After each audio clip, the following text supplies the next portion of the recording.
I think what we saw in the aftermath of COVID will be repeated but not just for a 1-year period, for the next 5 to 10 years. Equity market has been in a trading range since June, so 5 to 6 months, trying to figure out, is the Fed going to cause an accident and cause a recession from which it will be hard to extricate ourselves? We believe, if we had to take a position on that right now, we believe this recession is much more of a supply chain related inventory recession, and that it will clear up pretty quickly. Although, economic statistics are so lagged that come this time next year, we might still be arguing if we're still in recession. But we do think in that period, both inflation and interest rates are going to come down pretty dramatically. Inflation below 2%, and interest rates, I think, will be surprised. Jeremy Siegel thought that we would see 2% interest rates next year. I found that very interesting. We do see one market suggesting that this point of view is correct, and that's the bond market itself. Bond yields peaked on October 22nd, I think, at 4.3% and are now down near 3.5%. That's a pretty dramatic drop in the bond market. And the yield curve is now, if you look at the 2s to 10s, I think it's inverted by 77 basis points. Again, a very steep inversion given the level of interest rates we're at. Commodity prices, one of the most influential from a sentiment point of view is oil. It peaked at $130 on March 7th of this year and is now down to $80, despite the fact that we're getting all kinds of reasons for the oil price to turn back around. One is OPEC is concerned at the excess supply out there and is threatening to cut production even more than it already has. 2, China is starting to stimulate, although it's stop and go. From a monetary point of view, they are stimulating. COVID zero is a problem. There's some signs that they want to loosen that up, and if they do, then that will increase the demand for oil. And then, of course, our strategic petroleum reserve, we have to start putting oil back into it. It's back down to 84 levels, 1984 levels. So that will be another incremental source of demand. Nonetheless, the oil price keeps going down. What's fascinating to me is, in the face of that, the XLE, which is the S&P Energy Sector Index, is near an all-time high. Now think about it. The oil price has gone from 130 to 80, and typically that index trades with the oil price. It has not this time. It clearly expects all the variables I mentioned to boost oil prices once again. But if we're right, that may not happen, because the move to electric vehicles is I think, faster than most people expected, and we're now beginning to see some Ubers and Lyfts. We're seeing more Teslas in those fleets, and so the vehicle miles traveled in electric cars, given that these Uber and Lyft drivers drive a lot more than we do in our individual cars, we think that's going to cut back on the demand for oil more than many people appreciate. And as are all commodities, prices are determined at the margin, the marginal, incremental demand.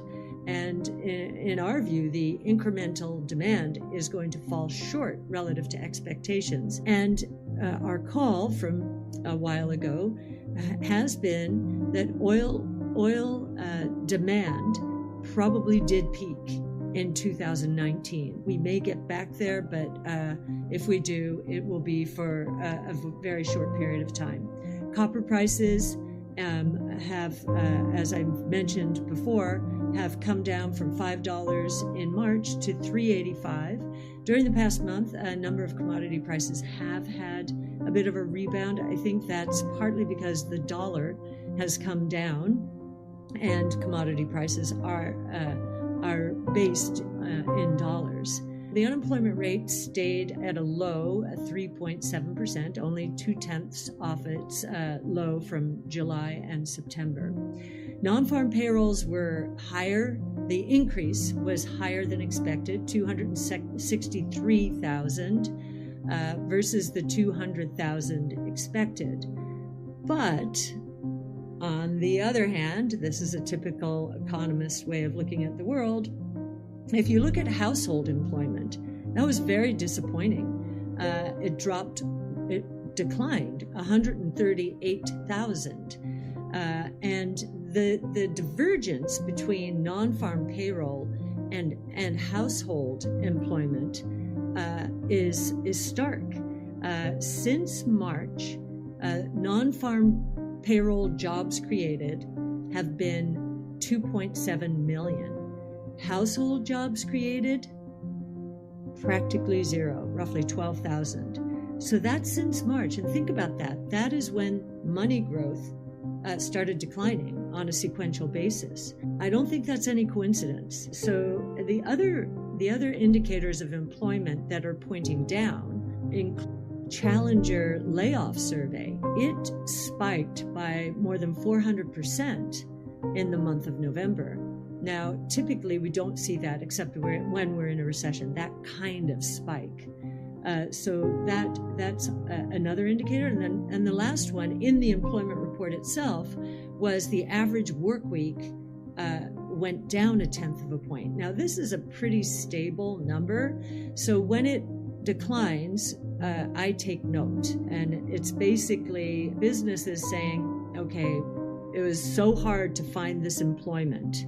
I mean, these employees, that I'm not going to lay anyone off right now, but my business is down, so I'll maybe cut the work week and cut overtime. So that's also interesting. And, the more this divergence between non-farm payroll and household extends, the more I think the economic indicators are going to start becoming quite weak. I think household always catches the turn in a cycle. And as you know, we think the cycle did turn as household employment was turning in March, and that we fell into a recession then. And probably revisions will cement the case for that. But right now, GDP for the third quarter did come out up. Now, a big part of the reason was imports collapsing as companies tried to clear their shelves of inventory. So that's not exactly a ringing endorsement of how strong the U.S. economy is. Average hourly earnings did increase 0.6%. The expectation was 0.3%.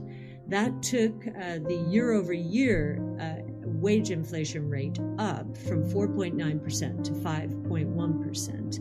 And the Fed's definitely watching this.